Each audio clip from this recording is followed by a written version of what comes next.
वज़ीर-ए-आज़म नरेंद्र मोदी ने आज अपने रेडियो प्रोग्राम मन की बात के 122वें एपिसोड में कौम से खिताब किया। खिताब में वज़ीर-ए-आज़म मोदी ने कहा, ऑपरेशन सिंदूर ने दुनिया भर में दहशतगर्दी के खिलाफ लड़ने का नया अज़्म दिया है। उन्होंने योगा डे और आयुर्वेद में तरक्याती इक़दाम की सताइश की। योगा डे का भी जिक्र किया। उनका कहना था कि आप इन सब के बारे में जानकर बहुत खुश होंगे। उन्होंने WHO के साथ याददाश्त मुफाहमत का भी जिक्र किया है। यंग स्पोर्टिंग टैलेंट के लिए टूर्नामेंट बहुत मायने रखता है। इस तरह के आयोजन भारतीय खेलों के भविष्य को और संवारने वाले हैं।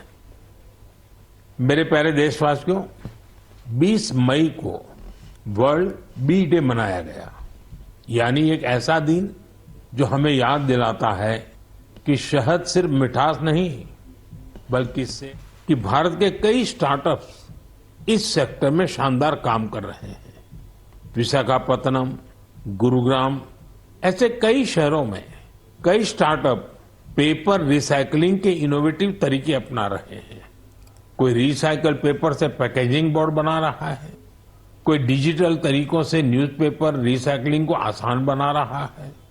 जालना जैसे शहरों में कुछ स्टार्टअप 100% रिसाइकल मटेरियल से पैकेजिंग रोल और पेपर कोर बना रहे हैं।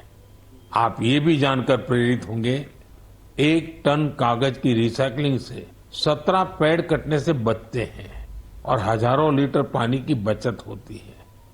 अब सोचिए, जब पर्वतारोही इतने कठिन हालत में कचरा वापस ला सकते हैं, तो हमें भी अपने घर या दफ्तर में पेपर को अलग करके रिसाइकलिंग में अपना योगदान जरूर देना चाहिए। जब देश का हर नागरिक ये सोचेगा कि देश के लिए मैं क्या बेहतर कर सकता हूं, तभी मिलकर हम बड़ा परिवर्तन ला सकते हैं।